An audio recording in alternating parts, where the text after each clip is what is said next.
Hello, everybody. This is Beef and the Deuce podcast on YouTube, coming to you from sticky, humid Columbus, Ohio.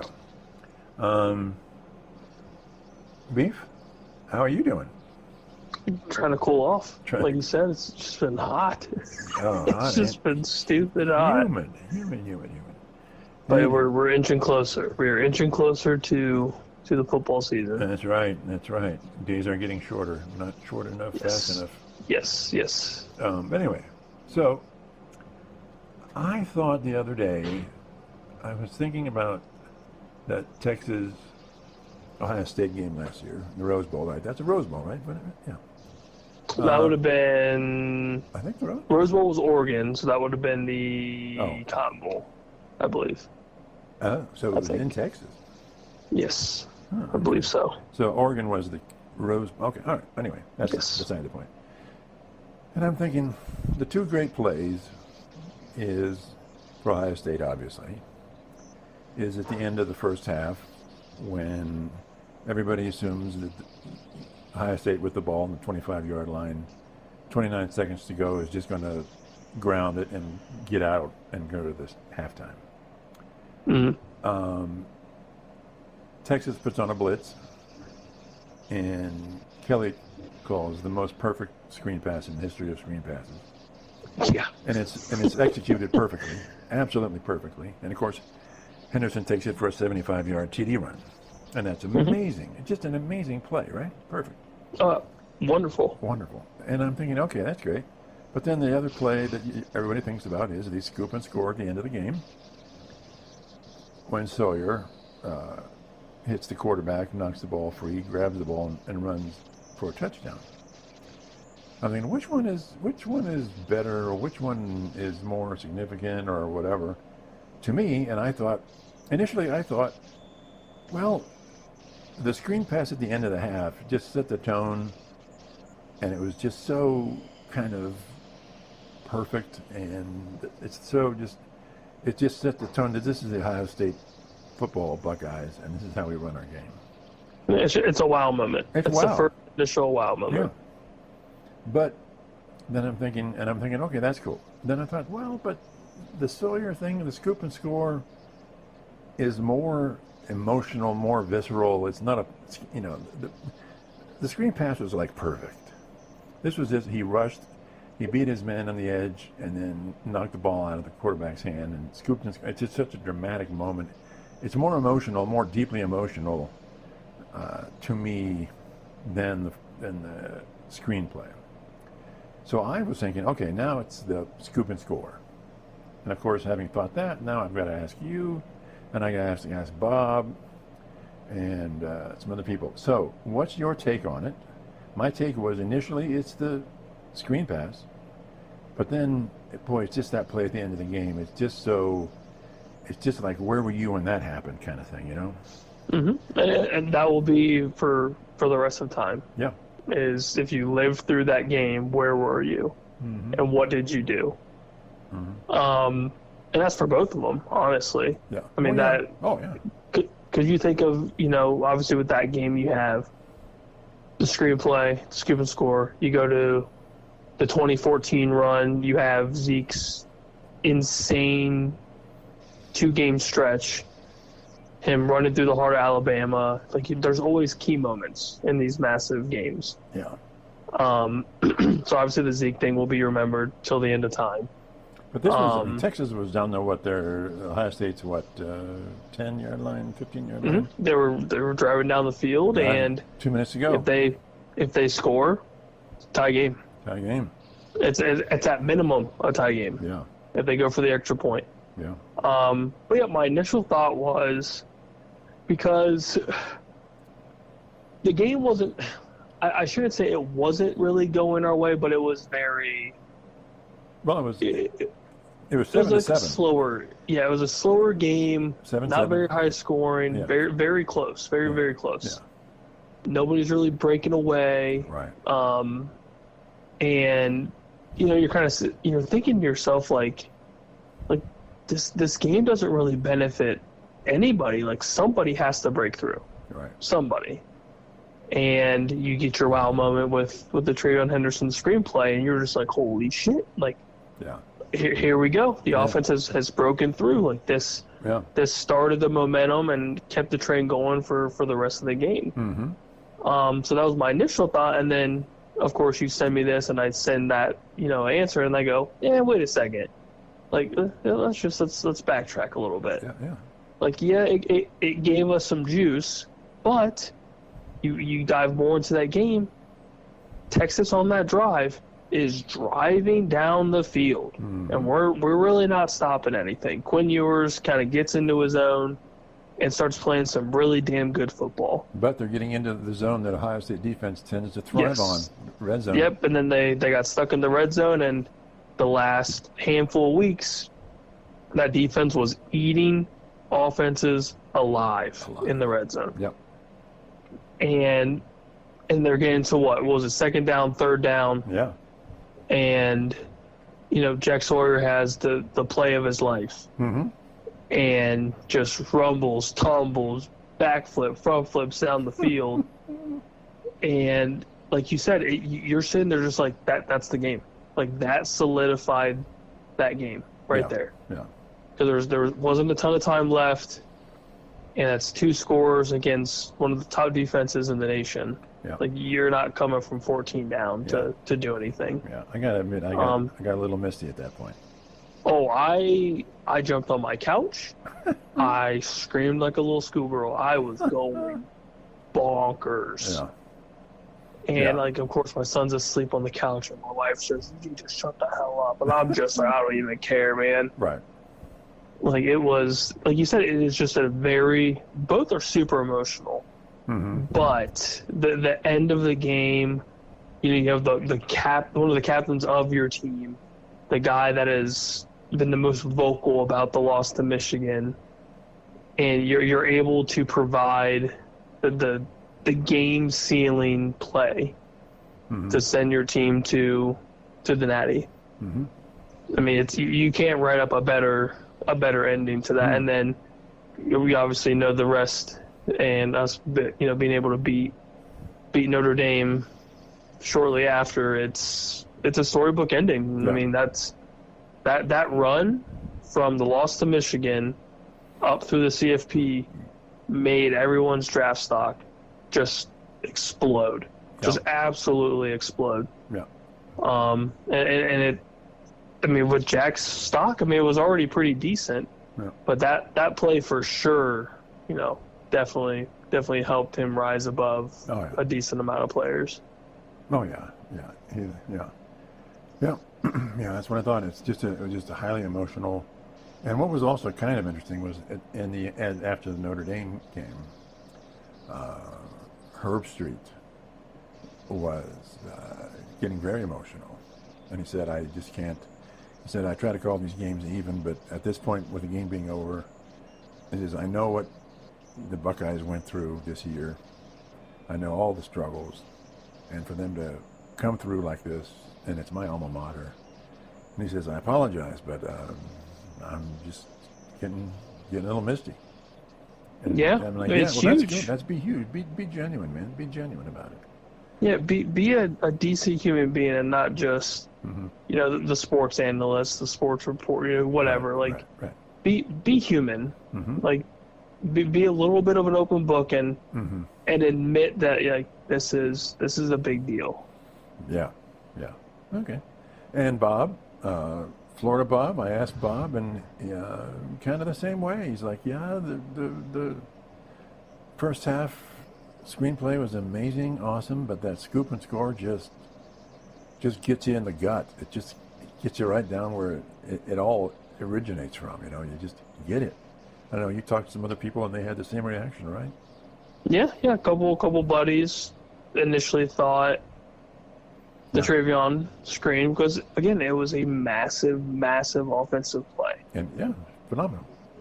And obviously it's top tier, but Jack Sawyer's scoop and score just took the air out of the building for Texas. Yeah. For the offense, for the whole team, for the crowd. Yeah. It was done. Yeah. And it's a dramatic play on both sides. Yeah. at least with the screen early on, Texas can kind of overcome that. Sure. In the second half, they're only down 7. 7 points, right? Yeah, this scoop and score, you're down 14 plus with less than 2-something minutes left. Yeah, 2-something. Yeah. It was. It's yeah, like that's tough. it was just like it was a soul crushing moment for Texas. It was just like it was just it. Oh well, what can you do? What can you do? But that's football. That's the game. That's why we love sports, right? And that's why we keep counting down the days until we get football. We got 9 more weekends, I think. Is Something like that. I'm just trying to stop sweating here. I think it's 9 weekends for NFL, okay. and I think it's 7 or 8 for college. Mm-hmm. I'm not counting down. Trust me. No, not at all. How many minutes do we have? And how many days and minutes? I'll get you that math here shortly. All right, I'm sure it's on your phone. So I was watching YouTube, of course, and I was watching Cowherd, and he was interviewing Urban Meyer. And he's like, okay, he said, what's the transition from Big Ten in competition with the SEC? He said, what's the defining moment? Or how do you rate it? And he goes, well, and Meyer's like, well, 10 years ago, Big Ten had 21 or 22 players drafted. So last year they had 78. Jesus. He said it's unbelievable. He said it's unbelievable. Now he said SEC had him beat still, but 78's a lot closer than 21. He said when I came in, he said the games were kind of dull. The stadiums were kind of dull. There was just kind of Big Ten, and he said the bottom half of the Big Ten was just not good. Just not good. I'm like, yeah, he's calling it, and but he said, ask him about who do you think the 3 most talented teams are in the country, and he said Texas, Ohio State, and Penn State. That's it. As far as talent, if you just forget about schedules, forget about everything, but just look at their talent, he said it's maybe, he tends to believe he believes it's Texas because of their returning quarterback. That gives them the edge in terms of talent, which is okay. I get it. Yeah. He said when he came in to Ohio State, he got a player from Wisconsin or somewhere to transfer. And he said Bielema was just furious with him. And he said, and Bielema was talking to him and says, we have this unwritten rule. We don't do that. We don't do that in the Big Ten. And Meyer's like, it's not in my contract. I says, where is it written, this unwritten rule that we don't do these things? He's like, Bielema, you win by getting the best players. I'm here to get the best players. And I do whatever I can to get the best players. Mm-hmm. And if it means I can get somebody from Wisconsin, I'm getting him.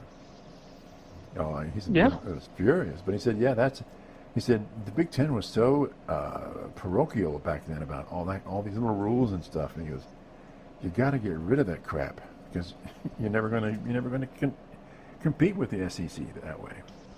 And no, not at all. He said, obviously the 4 teams from the West Coast, but he said it's Oregon and Washington. Washington has a history of having good teams. If they have a premier coach, they've got a premier team. And he said it's Oregon and Washington are the premier teams out west. And he said it's just.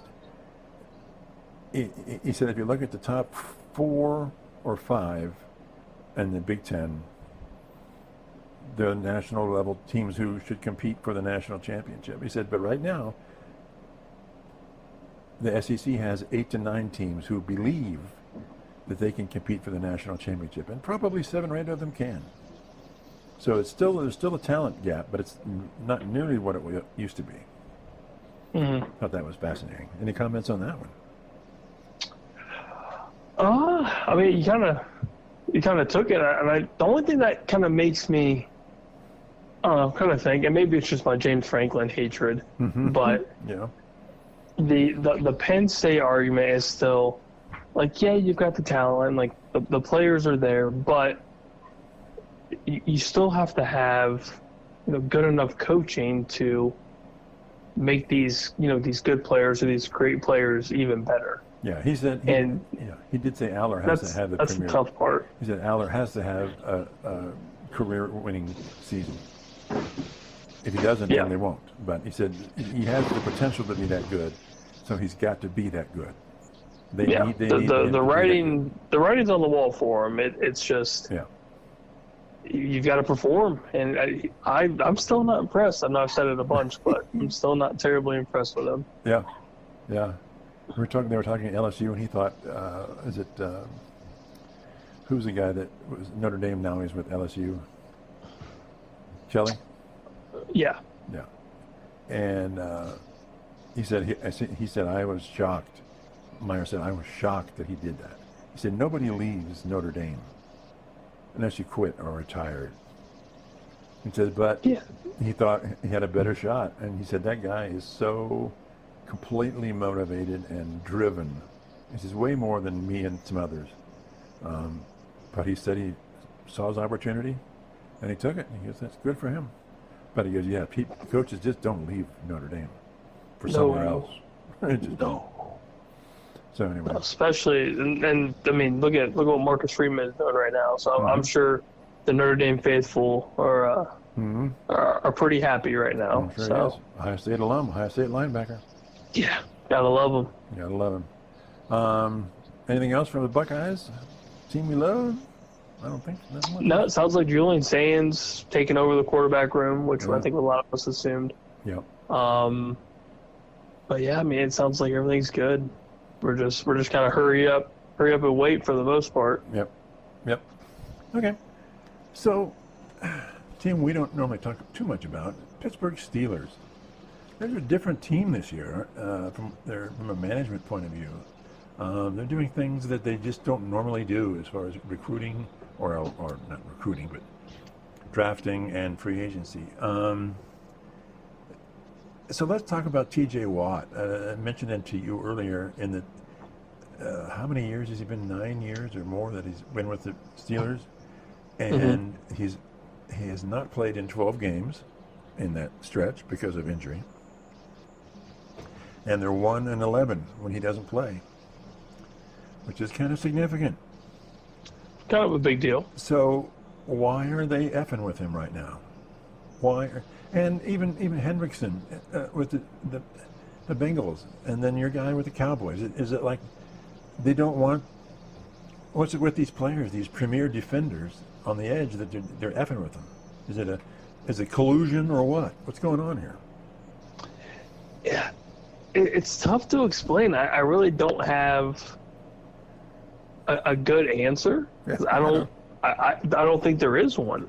I'm sure it's all different, but like T.J. Watt, why are you doing this to him? Why? It's so un-Steeler-like. Un-Steeler-like. It's very, very strange, and I can see a lot of it has to do with it's a massive investment. So I can understand the business perspective of it.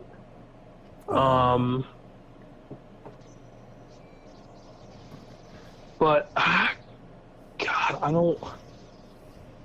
don't know.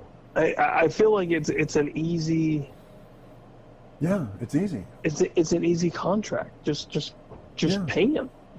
Yeah, with the Dallas guy and then Hendrickson, just pay these guys. Pay them. They've got the money. They have the money. Yeah, it's not like cap and all this. They're not really paying much of anybody else outside of Metcalf. Metcalf's got his massive deal. But yeah, I don't understand the confusion for any of them. Especially if they've produced. Obviously, Watt has produced, and when he doesn't play, look at what happens. Yeah. It would be very similar if Michael Parsons doesn't play for Dallas. Our defense is crap. That's good. Yeah. Hendrickson, if he's not on the defensive line for the Bengals, they're probably not getting any sack numbers. Yeah. And yet, I don't know. Oh, so let's get back to the Steelers. There was a poll by, it's sort of an unofficial poll by sports writers, commentators, not players. And for this season coming up, with Aaron Rodgers and with T.J. Watt playing, they only rate the Steelers as being favored in 6 of the 17 games. 6. 2 of the Browns, the Jets, Seahawks, Colts, Dolphins. Now, none of these other ones are close, but they only feel that the Steelers are going to be at an advantage in those games only. That is shocking. Shocking to me. What do you take on this? Obviously the Browns, yeah. Jets, yeah. Colts, Dolphins, and I don't know about Seahawks, but yeah, those are all sort of lower tier teams, right? Yeah, because it's tough to believe in this Aaron Rodgers, comeback tour or whatever. But there's really not much to go off of. I mean, yeah, Aaron Rodgers has had a great career, and that's fine. DK Metcalf has done what DK Metcalf has done. Yeah. But I can't see Aaron Rodgers being like this godsend for them. So yeah, I would expect them to beat the lower tier teams. Right. But yeah, in the AFC North, I don't see them beating Baltimore twice, but I don't see them beating the Bengals twice. Yeah. I mean, hell, I think the Browns could beat them. Depending on, I think there's a potential for a split with the Browns. And I think the problem with the Steelers is, even with the Bengals not having a good defense, they just score too many damn points. They just score too many damn points to. They're like, okay, you score 45 points and you beat us, but you're not going to score 45 points, right? So Aaron Rodgers is not putting up 45 points. No, not even a little bit. Not even a little bit. But I don't see a ton of promise with them. I mean, maybe they'll surprise some people, and I hope they do, because it'd be a fun storyline. I'm sure it's gonna toot on Aaron Rodgers' ego train, but well, you were saying last week that for them to be successful, they've got to make the playoffs and win a playoff game. Yeah, that's hard. Yeah. That's a hard road right now. It's very, very hard, and I definitely don't see it. But yeah, I mean, it's the whole, going back to the T.J. Watt thing. Like, if you want any chance at that, he needs to stay. Yeah. Like, you shouldn't mess around with this dude. And he's already produced what he's produced. Like, there's no argument against it. Like, for him, it's look at my numbers. Yeah. Look at what I've done. Yeah. Pay me. So do you think the Bengals? Do you think the Steelers management are just desperate at this point? Because they're really doing things that are completely out of character with the Rooneys and all that, and even the newer Rooneys. It's just out of character for the Steelers. Yeah, it's. I almost feel like they're trying to save money where they can, right, but they're looking at the wrong player. And I think it's the massive money spike that is going to these defensive ends. Like Max Crosby with his deal was, rightfully so, massive. Yeah. Myles Garrett blew up the whole market. So I think that's more of them just trying to be picky. Mm-hmm. So what if there's a stupid question. What if you had the Cleveland Browns money and willingness to just go for it with a better idea of how to get the players? They could be a huge dominant team with their willingness to spend money and their willingness to just go get people, but they just screw it up so much. It's the Cleveland way, man. Yeah. But you know what I'm saying? You know what I'm saying? You think they're not conservative at all. They're very, very radical. But they just can't get it right. So, no. thought that was interesting. I mean, they're probably spending more money than any other team in the AFC North, right? Say that again? They're probably spending more money, with Watson, than any other team in the NFC North or AFC North. God, yeah. Oh, God, yeah. And then the new stadium. Yeah. You can only hope that this new stadium brings some good luck to you guys, because if it doesn't, you're gonna have some more than upset Cleveland faithful. Hey, more so than usual. Brook Park is not that far away. It's suburban Cleveland. It's by the airport. It's by the Cleveland airport, right? So, not that bad. Anyway. So, let's talk about your guys. Last time we talked about AFC North, AFC East, and the question is, what defines success for these teams? So let's head over to the NFC East, your guys, and talk about what defines success. We have the Eagles at 14-3 last year, Washington at 12-5, Dallas 7-10, Giants at 3-14. So it's pretty obvious the Eagles have to get to and win the Super Bowl, right? If they get to the Super Bowl again and lose, is that success? Yeah, because they've made it at least to the promised land. Okay. Just with knowing how hard it is to repeat, that alone I feel like is almost unfair to kind of put on them, especially with who they just beat. Yeah. So I think success for them would be obviously playoffs, and then I would honestly say making it to the NFC Championship, I think, would be a successful season. Not going as far as they did last year? Just because knowing how hard it is to do it is almost kind of unfair. But then you look at the Patriots, you look at Brady, and they did it. Yeah, but I feel like those teams were just kind of above and beyond what we're used to, I guess. But that skews the curve, right? I mean, yeah. Even the Chiefs. I mean, these are dominant, consistently dominant. And I think the Eagles could get there. I'm not saying that you saying that it's a Super Bowl or they should go to the Super Bowl with the team. Like in my mind, if your team is as dominant as you believe they are, you got to prove it. Go to the Super Bowl again. Yeah. Oh, I agree. Yeah. So if we're being just realistic, I would say NFC Championship is probably another successful season. If they don't make the playoffs, obviously that's terrible. Oh yeah. If you make the playoffs and you win a game, then maybe there's a little bit of an argument of they still made it to the playoffs, and that's it is what it is. They've got to get at least to the Super Bowl. In my mind, it's getting to the Super Bowl is at least successful, because your fan base isn't going to go, oh well, they won a playoff game. They just won the Super Bowl.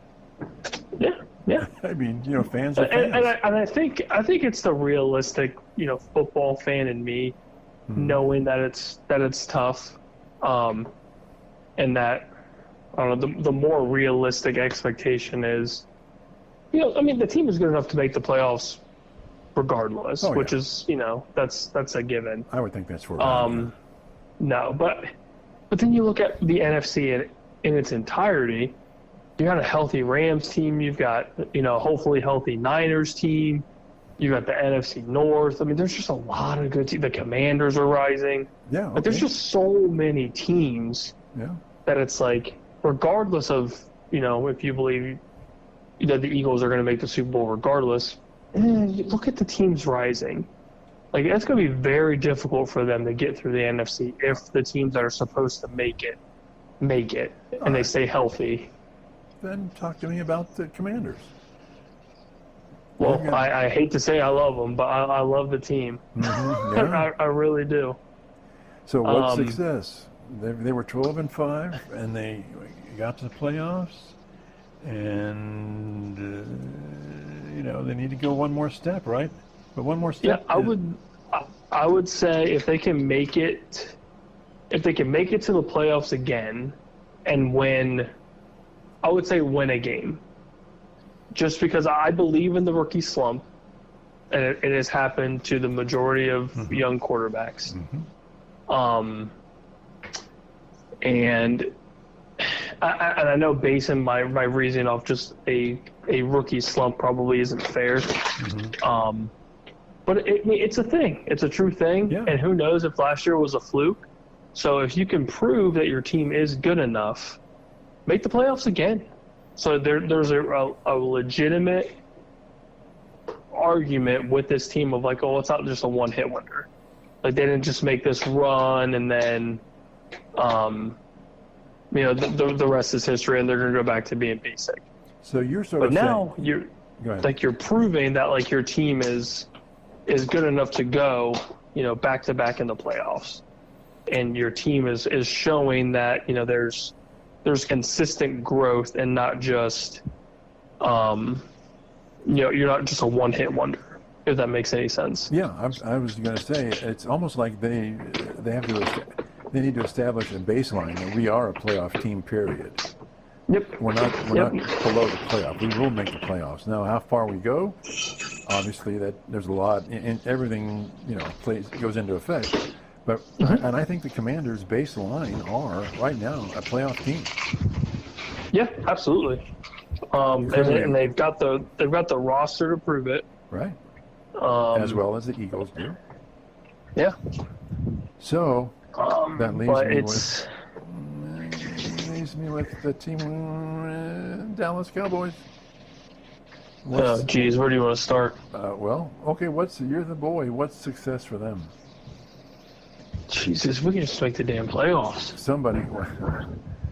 Someone said success for Dallas this year is being better than the Giants.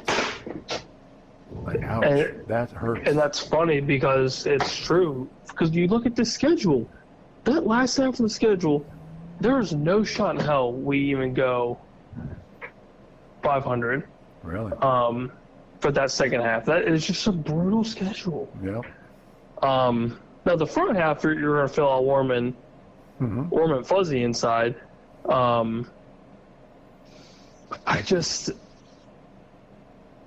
Oh God, it just sucks. It sucks to admit it, but okay, give me a number. You gotta give me a number here. So you said make the play. Well, but see, they made. Well, no, I can't say that. Yeah, we didn't do shit. I would say make the playoffs. That's going to be my number. Just make the playoffs. So you have a new head coach, so there's going to be some growing pains. But the odds aren't good. If the Eagles and the Commanders are sort of going to be in, one will win the division, one will probably be a wild card team. Exactly. And so we need to hope. And then, and then you've got the NFC North, which will probably have obviously the winner and probably one more team in. You think? As a wild card? Oh God! Or how about the West? You really hurt my. I don't know. You got the Rams. You got the Rams and Niners. I mean, we're running out of room here, right?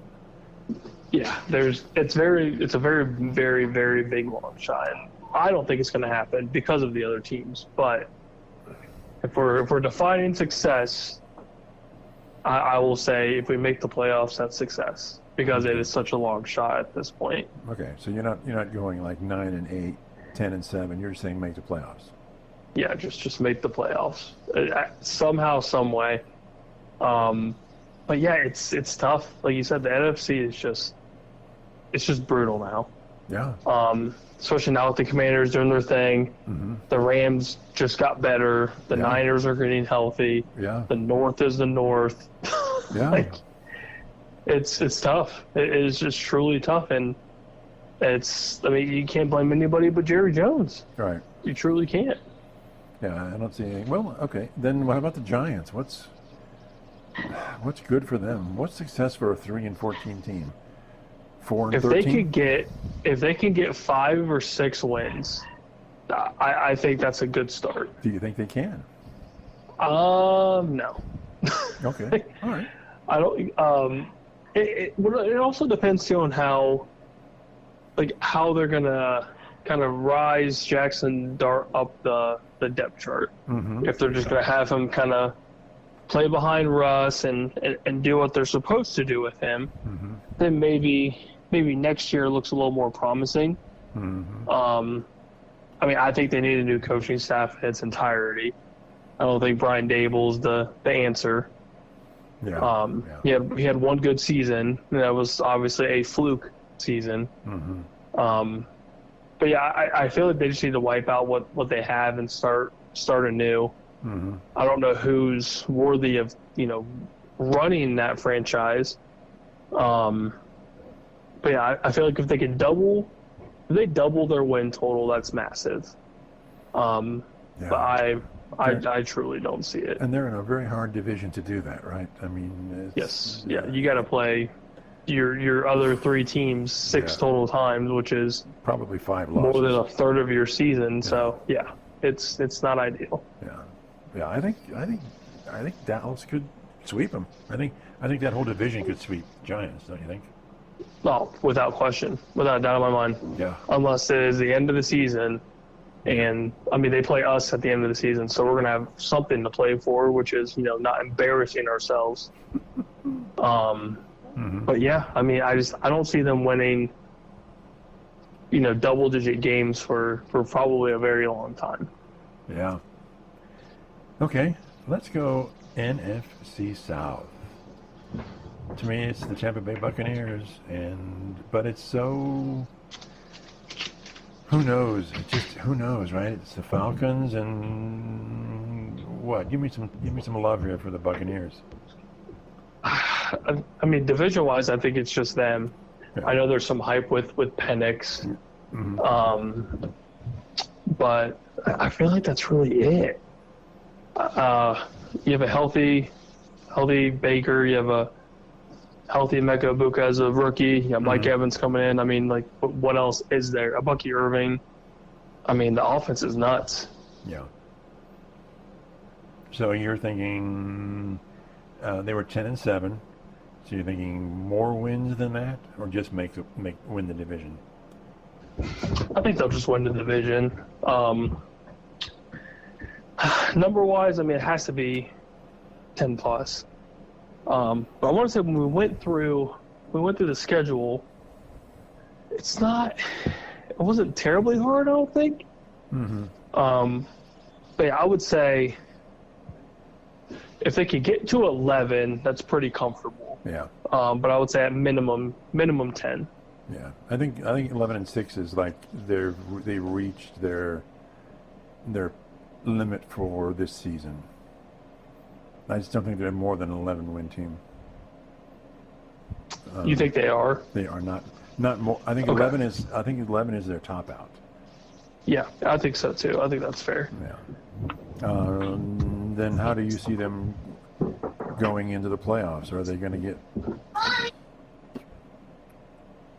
They're going to get rolled out again by everybody else? Yeah, I think so. I think the defense is going to be their issue. Mm-hmm.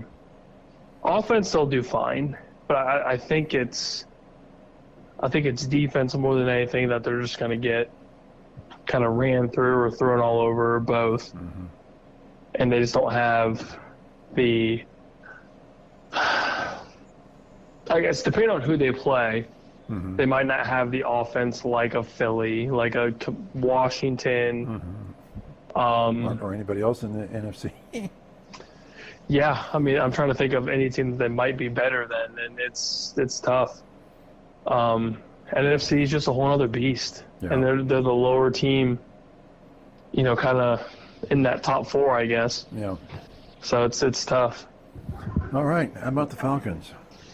What the heck? This division is a dumpster fire in my mind, but you know more about it than me. If the Falcons can somehow, They were 8-9 last year. if they could go over 500, I think that's a win. I think that's success. Because you'll have a full starting Michael Penix with his team. This is his quarterback room. This is his offense. Mm-hmm. If they could get to over 500, which obviously it's either 8-9 or 9-8.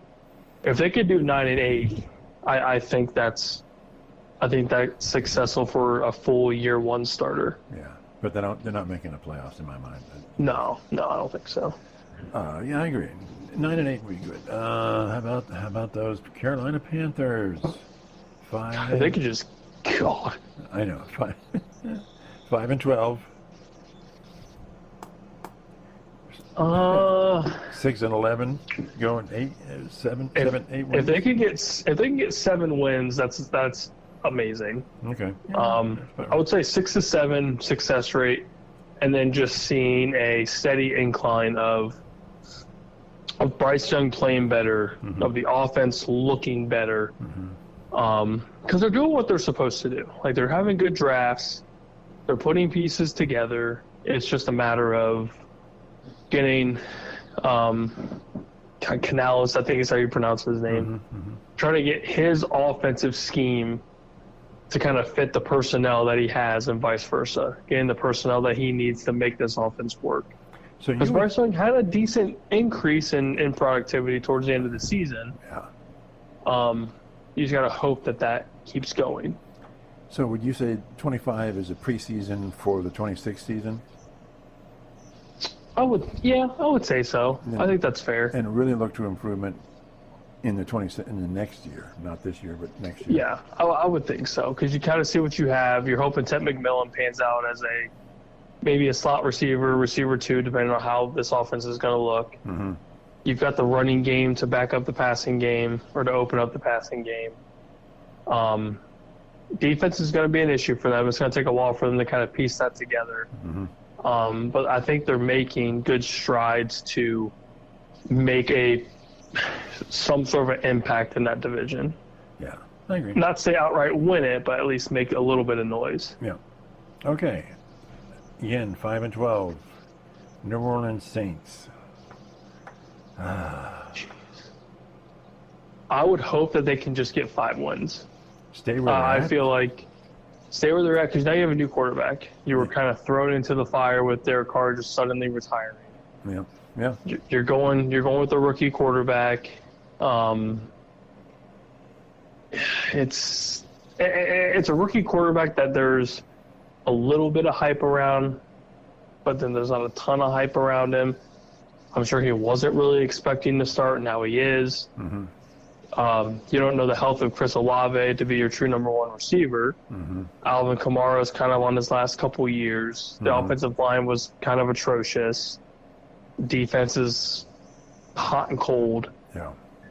It's tough to say what this team is going to look like. So I would, for a first-year quarterback who just got thrown into the possible starting role, I would say if you can at least get 5 wins, as shitty as that sounds, I feel like at least kind of where you stand year one of like, okay, this is kind of what we need to work on and what personnel we need, yada, yada, yada. Because I don't think anybody really knows. Right. Because the health of Chris Olave is going to be key for that receiver room. Right. The running back room, I mean, you'll be okay. I mean, they have some young studs behind Kamara, but I mean, you still have to know what you have in Kamara still. Right. And the defense, it's never consistent. You either have a week where the Saints are dominant, and then you have other weeks where they're just getting torched. So it's kind of hard to figure out. So you're not even calling a successful season more games. You're just saying, like, be more consistently better leading into 26. I would say so. At least figure out who you have with your quarterbacks, whether it's Spencer Rattler, whether it's somebody else. Right. And then figure out if your personnel that you have currently is what you need. Like, if the only piece you need is a quarterback and you believe that's it, then okay. If the quarterback doesn't work year one, you kind of figure out, like, okay, this is kind of what we need to do. Mm-hmm. Because, I mean, at least with Derek Carr, he gave you a fighting chance some of the time. Right now, you just don't know. Yeah. Yeah. And I feel like it would be insanely unrealistic to say, well, yeah, eight wins is successful for them, because there's no way they're getting that. Yeah. That would be phenomenal. At least I feel like it'd be fair enough just to say, just stay where you are now. Try to get 5 wins and see if even that's feasible. And if it's not, then you have a whole other issue. Okay. All right, that's interesting. Okay. Well, we did 2 divisions in the NFL for what defines success. I think that's it for us this time, and then we'll continue on with our NFL, and we'll hopefully have more to talk about with the Buckeyes and college football. We need to talk about the this whole the playoff system, CFP. What's going on with that? What's going on with NIL and OSU? People are saying that OSU is making a huge mistake, bringing all their NIL in-house as opposed to other teams. And they're just trying to figure out what in the world is going on here. That's confusing to me sometimes. Well, we're going to try our best to figure that out. Yeah, well, we'll put on our crystal ball and try to figure that out for you. Because maybe we can, maybe we can't. But we'll find out next time. All right, bye.